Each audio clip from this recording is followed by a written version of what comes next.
খুব এটা মহান তথা গুৰুত্বপূৰ্ণ অনুষ্ঠানত আমি উপস্থিত আছোঁ। দুজং দুগিয়াপৰা শিৱ মন্দিৰ প্ৰাংগণত প্ৰতিবৰ্ষৰ দৰে এইবেলো আমি কাতিমহীয়া ভাগৱত পাঠৰ অন্তত যি লাষ্টৰ দিনটোত আমি ভাগৱত শোভাযাত্ৰা তথা নাগা নামৰ আয়োজন প্ৰতি বছৰে কৰি আহিছোঁ। এই বৰ্ষতো এক গুৰুত্বপূৰ্ণ বিষয়টো হ'ল যে আমি ৰাইজৰ দান বৰঙণিৰে এই দুই নং দুগিয়াপৰা শিৱ মন্দিৰৰ যি মণিকূট নিৰ্মাণ কাৰ্যসূচী আছিলে, ইতিমধ্যে আমাৰ মণিকূট নিৰ্মাণ সম্পূৰ্ণ হৈ উঠিছে। সেই অনুষ্ঠানটো সফলতাৰে সম্পূৰ্ণ হৈছে। আজি আমি সেই মণিকূট নিৰ্মাণ মণিকূটটো আমি মুকলি কৰিছোঁ তথা আমি সেই অনুষ্ঠানৰ লগতে সংগতি ৰাখি কাতিমাহীয়া ভাগৱত পাঠৰ অন্তত আজি ৰাতিপুৱাৰ পৰা আমি স্মৃতি তৰ্পণ কাৰ্যসূচী অৰ্পণ কৰা হ'ল। তাৰপিছত আমাৰ ভাগৱত শোভাযাত্ৰা ইতিমধ্যে সম্পন্ন হৈছে আৰু মণিকূট নিৰ্মাণৰ লগত যিসকল মহান দাতাই আমাৰ মাজত যিখিনি দান বৰঙণি আগবঢ়াইছিলে তেখেতসকলৰ চাহ চিনাকি তথা এখন সভাৰ আয়োজন কৰা হৈছিলে। ইতিমধ্যে সেই সভাখনৰ সমাপন হৈছে। লগতে আজি নিশালৈ নাগাৰা নামৰ দুটি বিশেষ দলৰ মাজত নাগাৰা নাম প্ৰদৰ্শন কৰা হ'ব। সন্মানীয় বিজিত হালৈ আৰু তৈদক্য দিলীপ তেখেতসকলৰ নাম প্ৰসংগ পৰিৱেশন কৰা হ'ব। আৰু এইদৰে প্ৰতি বৰ্ষৰ এই ধাৰাবাহিকভাৱে এইদৰে নাগাৰা নাম আৰু ভক্তিমূলক অনুষ্ঠানেৰে এই অঞ্চলটোৰ সমৃদ্ধ কৰি ৰখা হৈছে। এইবেলিও সকলো ৰাইজৰ আমি আন্তৰিক সহায় সহযোগিতা উপস্থিতি কামনা কৰিছোঁ। অনুষ্ঠানটি সকলোৱে উপস্থিত থাকিব। নিশ্চিতভাৱে ভক্তিৰসৰে এই জীপাল হৈ পৰিব এই অঞ্চলটি।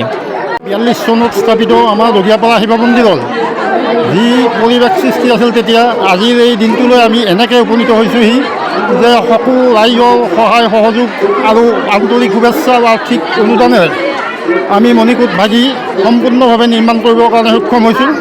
আৰু আজি তাৰেই শুভাৰম্ভণি অনুষ্ঠান, এই শুভাৰম্ভণি অনুষ্ঠান কাতিমহীয়া ভাগৱত পাঠৰ সামৰণি অনুষ্ঠানৰ লগত সংগতি ৰাখি আজি আমি এই মণিকূট ভাগিও লোৱাৰ কাৰণে ব্যৱস্থা ৰাখিছোঁ। আৰু যিসকল ব্যক্তিয়ে আমাক দান বৰঙণি দি আগবঢ়াইছিল আৰু সেইসকলক সামান্যভাৱে এটা সম্বৰ্ধনা জনোৱাৰ ব্যৱস্থা ৰাখিছোঁ।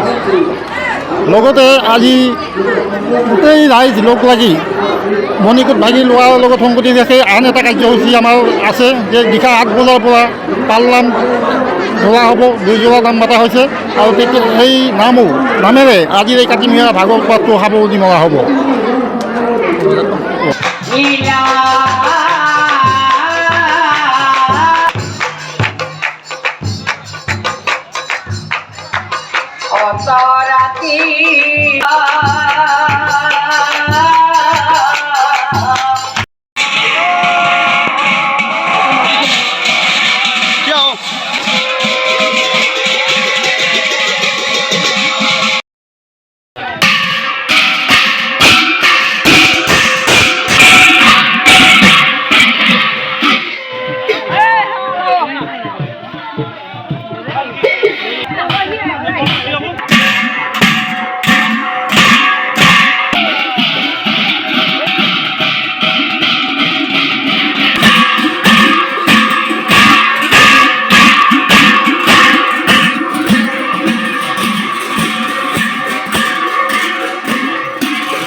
Hare Rama, Hare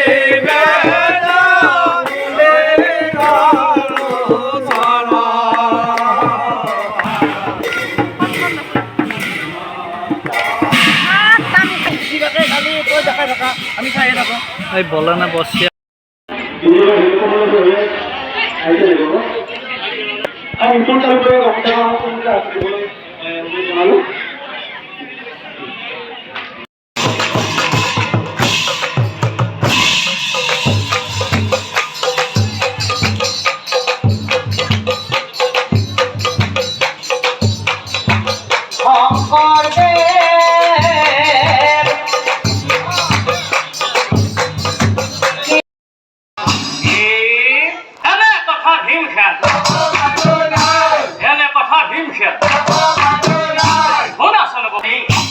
আৰু বিপদত পৰাক উদ্ধাৰ কৰাটো আমাৰ ধৰ্ম কাৰণ আমি যিহেতু ধৰ্মৰ পক্ষতে আছো যোৱা ভীম আৰু অৰ্জুন তোমাক মোকলাই